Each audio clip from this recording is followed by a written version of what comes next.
प्रिय विद्यार्थियों, JCERT डिजी school में आपका स्वागत है। विज्ञान कक्षा 8 बल और दाब पाठ से संबंधित बल भाग 1 के अंतर्गत हम यह जानेंगे कि बल क्या है। बल की अवधारणा को समझने के साथ साथ हम यह भी समझेंगे कि बल के रूप क्या है, बल का उपयोग क्या है और अन्योन्य क्रिया क्या है। तो आगे बढ़ने से पहले यह जानने का प्रयास करते हैं कि अब तक हम बल के बारे में क्या समझते हैं। हाँ, तो बल के बारे में आप क्या जानते हैं? आखिर बल है क्या? इस प्रश्न के 4 विकल्प हैं। पहला खींचना, दूसरा धकेलना, तीसरा ऐसा करने का प्रयास करना और चौथा ये सभी। आपको क्या लगता है? ये चारों विकल्पों में जो आपको सही लगता है उसका चयन कर लें और आगे हम लोग बल के बारे में और विस्तार से जानेंगे। हम जानते हैं कि किसी वस्तु को एक स्थान से दूसरे स्थान तक ले जाने के लिए उसे खींचना या धकेलना पड़ता है। आपके सामने 2 चित्र हैं। पहले चित्र में एक बच्ची बड़े से संदूक को खींचकर उसके स्थान से हटाना चाह रही है, जबकि दूसरे चित्र में एक बच्चा बड़े संदूक को धकेल कर उसके स्थान को बदलना चाहता है। अर्थात हम कह सकते हैं कि अभिकर्षण अर्थात खींचने अथवा अपकर्षण अर्थात धकेलने की वह प्रक्रिया जो किसी वस्तु पर लगकर उसकी अवस्था या आकार में परिवर्तन करे अथवा ऐसा करने का प्रयास करे, बल कहलाता है। अभी हमने बल को 2 रूपों में देखा। खींचना और धकेलना को बल के 2 रूप अभिकर्षण और अपकर्षण के नाम से जाना जाता है।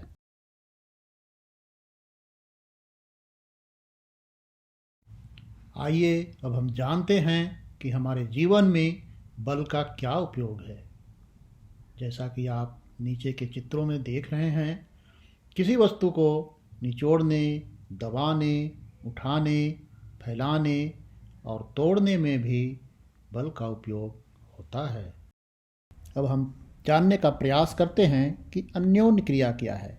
आपके सामने एक चित्र है, आप देख सकते हैं और बता सकते हैं कि कौन किस पर बल लगा रहा है। हाँ, यहाँ दोनों बच्चे एक दूसरे को धकेलने का प्रयास कर रहे हैं। इस तरह के प्रयास को अन्योन्य क्रिया कहा जाता है। अब हम अन्योन्य क्रिया को और गहराई से समझने का प्रयास करते हैं। आपके सामने 2 चित्र हैं। आपको पता लगाना है कि इन चित्रों में से किसमें गाड़ी और बच्चे के बीच अन्योन्य क्रिया हो रही है। आप देख सकते हैं, पहले चित्र में एक बच्चा गाड़ी के पीछे खड़ा है और वह इसे धकेलने का कोई प्रयास नहीं कर रहा है, जबकि दूसरे चित्र में बच्चा गाड़ी को पीछे से धकेलने का पुरजोर प्रयास कर रहा है। अतः हम कह सकते हैं कि पहले चित्र में गाड़ी और बच्चे के बीच में कोई अन्योन्य क्रिया नहीं हो रही है, जबकि दूसरे चित्र में गाड़ी और बच्चे के बीच में अन्योन्य क्रिया हो रही है। यहाँ हमारे सामने एक चित्र है। हमें पता करना है कि यहाँ कौन किसे खींच रहा है। हाँ, आपने सही समझा। इस चित्र में बच्चा और बैल दोनों एक दूसरे को अपनी ओर खींचने का प्रयास कर रहे हैं, अर्थात दोनों के बीच में अन्योन्य क्रिया हो रही है। इस प्रकार हम कह सकते हैं कि 2 वस्तुओं के बीच अवस्था परिवर्तन हेतु किया जाने वाला प्रयास ही अन्योन्य क्रिया है।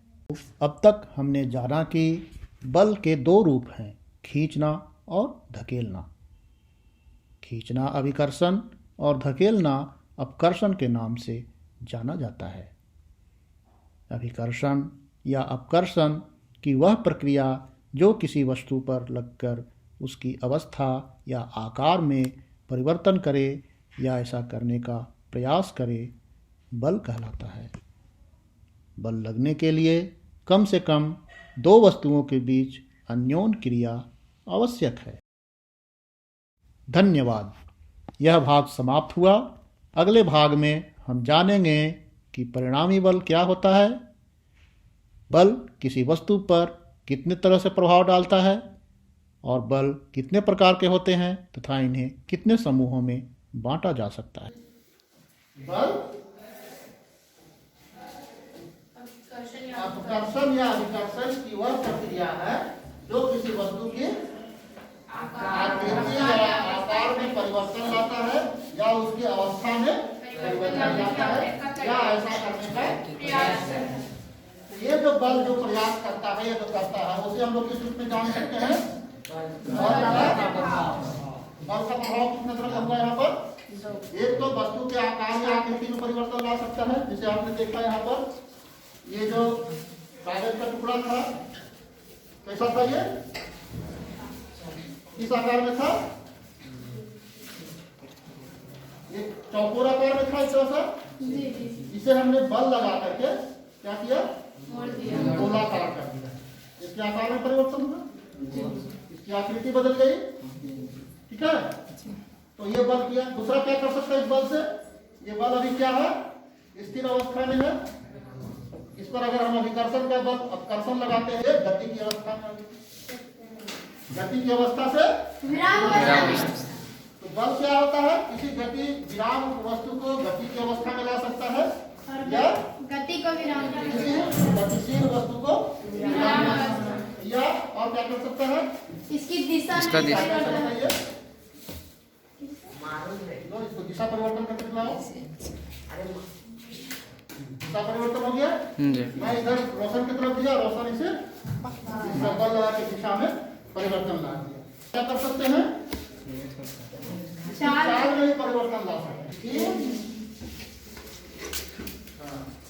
किस तरह से, कैसे बल लगा रहा हूँ? धक्का दे रहा मतलब अपकर्षण। और अब क्या कर रहा हूँ? अभी तो मैं इसका धक्का लगा रहा हूँ, अपकर्षित कर रहा हूँ, तो क्या परिवर्तन हो रहा है? आकार में कि आकृति में कि अवस्था में? किसी चीज में भी एक परिवर्तन हो रहा है। और अपनी तरफ खींच रहा हूँ तो क्या हो रहा है? उसमें भी कोई परिवर्तन तो क्या बल लग रहा है? लग रहा है। उस परिभाषा में क्या हम जोड़ सकते हैं या बदल सकते हैं? थोड़ा सा प्रयास करता है कि बल अपकर्षण या विकर्षण की वह प्रक्रिया है जो किसी वस्तु पर लगकर उसकी आकृति या उसकी अवस्था में परिवर्तन लाता है या ऐसा करने का प्रयास करता है। शुभकामनाएं। हाँ तो बच्चों, आइए अब चलते हैं हम एक आभासी कक्षा में। आभासी कक्षा मतलब कि आप जान ही रहे होंगे कि वहाँ वास्तविक कोई व्यक्ति या वस्तु नहीं होगा, बल्कि एक आभासी वस्तुएं होंगी, कुछ आभासी वस्तुएं होंगी, व्यक्ति होंगे और उनके बीच एक अंतःक्रिया होगी या जिसे हम अन्योन क्रिया के नाम से जानते हैं। और देखते हैं कि उसका प्रभाव उन सभी व्यक्तियों का या बल का प्रभाव, सम्मिलित प्रभाव या परिणामी प्रभाव जिसे हम कहते हैं, वो क्या होता है। तो आइए चलिए हम लोग इस आभासी कक्षा में शामिल होते हैं। तो आइए बच्चों, अब हम लोग समझते हैं कि जब दो या दो से अधिक बल किसी वस्तु पर लगते हैं तब उन सभी बलों का परिणामी बल क्या होता है। जैसे हम गणित में जानते हैं कि 2 और 3 को जोड़ते हैं तो 5 होता है और 3 में से 2 को घटाते हैं तो 1 होता है। उसी तरह जब किसी वस्तु पर 2 या 2 से अधिक बल लगेंगे तो दोनों बल का परिणाम क्या होगा और उसकी दिशा क्या होगी। जब हम एक बल को लगाते हैं, जिधर लगाते हैं तो वस्तु उस दिशा में गति करता है या गति करते रहता है तो रुक जाता है। लेकिन जब एक से अधिक बल लग रहे हैं तब वस्तु किस दिशा में उसकी गति किस दिशा में होगी और उसकी गति की चाल क्या होगी। तो आइए समझते हैं इस खेल से। आप देख सकते हैं कि यहाँ पर 2 टीम हैं, दोनों तरफ 4-4 व्यक्ति हैं और ये चारों व्यक्ति इस ट्रॉली को खींचने का प्रयास करेंगे। तो अभी देख रहे हैं कि बाएं तरफ एक व्यक्ति है और उसे बाईं तरफ खींचना चाह रहा है। तो आप देख सकते हैं कि इस खेल में बता रहा है कि ट्रॉली का परिणामी बल बाईं तरफ होगा और वह 150 न्यूटन का होगा। हाँ, आप देख सकते हैं कि 150 न्यूटन का बल जब बाईं तरफ लग रहा है और दाईं तरफ कोई बल नहीं लग रहा है तो ट्रॉली पर 150 न्यूटन का बल बाईं तरफ ही लग रहा है और ट्रॉली फिर विराम से गति अवस्था में बाईं तरफ ही जाएगी। ये खेल के रूप में है बच्चों, देखिए बाईं तरफ की टीम जीत गई और उसके लिए ताली बजाया जा रहा है। अब फिर से दूसरी स्थिति को हम लोग देखते हैं।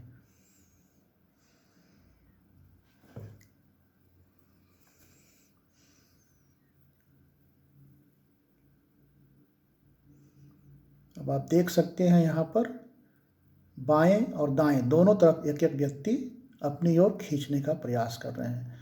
तब यहाँ पर परिणामी बल कहता है सम ऑफ फोर्स 0, मतलब दो बल लगते हुए भी एक तरह से इस ट्रॉली पर बल नहीं लग रहा है, क्योंकि बाईं तरफ भी 150 न्यूटन और दाईं तरफ भी 150 न्यूटन का बल लग रहा है। इसलिए 150 में से 150 घटा करेंगे तो 0 हो जाता है और यहाँ परिणामी बल का मान 0 हो गया और ट्रॉली विराम की विराम अवस्था में है, गति भी नहीं है और उस गति के कारण कोई चाल नहीं है, सभी 0 है। तो हम कह सकते हैं कि जब दो समान बल विपरीत दिशा में लगते हैं तो परिणामी बल 0 होता है, क्योंकि दोनों का अंतर 0 होगा। दूसरे शब्दों में हम कह सकते हैं कि जब दो समान बल एक दूसरे की विपरीत दिशा में लगते हैं तो परिणामी बल 0 होता है। अब आगे हम लोग दूसरी स्थिति को भी देखेंगे क्या होता है, आप ध्यान से देखिए।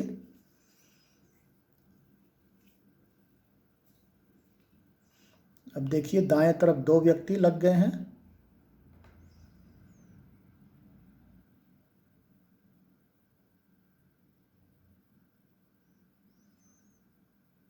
और जब दो व्यक्ति लग गए हैं और गति भी दाईं तरफ है तो हम कह सकते हैं कि जब दो बल समान दिशा में लगते हैं तो परिणामी बल दोनों के योग के बराबर होता है। अब इस तरह के प्रश्न आपसे पूछे जा सकते हैं बच्चों, परीक्षा में भी आते हैं, कहीं भी आप टेस्ट देंगे वहाँ उस तरह के प्रश्न पूछे जाते हैं। हाँ तो बच्चों, अभी आपने एक आभासी कक्षा में देखा कि किस तरह किसी वस्तु पर जब एक से अधिक बल समान दिशा में या विपरीत दिशा में लगते हैं तो उसका परिणामी बल क्या होता है। तो अब आपसे कुछ प्रश्न हैं, आप उसे नोट कीजिए। यदि किसी वस्तु पर 150 न्यूटन का बल बाईं तरफ लग रहा है और 150 न्यूटन का बल दाईं तरफ भी लग रहा है तो उस पर का परिणामी बल का मान कितना होगा। उस बल के कारण उस वस्तु में जो गति उत्पन्न होगी उसकी दिशा क्या होगी, आप निकालिए। दूसरा प्रश्न है कि यदि किसी वस्तु पर 200 न्यूटन का बल बाईं तरफ लग रहा है और 100 न्यूटन का बल दाईं तरफ लग रहा है तो उस वस्तु में जो परिणामी बल होगा, उस वस्तु पर जो परिणामी बल लगेगा उसका प्रभाव किधर होगा, वो वास्तविक बल बाईं दिशा में होगा या दाईं दिशा में होगा और उसका परिणाम क्या होगा। और एक तीसरा प्रश्न है कि यदि किसी वस्तु पर 100 न्यूटन का बल बाईं तरफ लग रहा है और 100 न्यूटन का बल दाईं तरफ लग रहा है तो उस वस्तु पर परिणामी बल की दिशा और उसकी मात्रा क्या होगी। और चौथा प्रश्न है कि यदि किसी वस्तु पर 50 न्यूटन का बल बाईं तरफ लग रहा है और 50 न्यूटन का बल दूसरा बल भी बाईं तरफ लग रहा है तो उसका परिणामी बल क्या होगा, वो वस्तु की गति किस दिशा में होगी और उस पर कितने मात्रा का बल लगेगा। आप इसे हल कीजिए और हो सके तो मेरे पास भेजिए। तो धन्यवाद बच्चों, आज की डीजी क्लास में हमने बल की अवधारणा को समझा। अब इसके तहत बल के रूप, बल के प्रभाव, अन्योन क्रिया और एक से अधिक बलों के परिणामी बल क्या होते हैं इसे समझा। अब यह पाठ समाप्त होता है। अब अगले भाग में हम लोग जानेंगे बल के प्रकार क्या है और बल और दाब में क्या अंतर है। तो फिर तब तक के लिए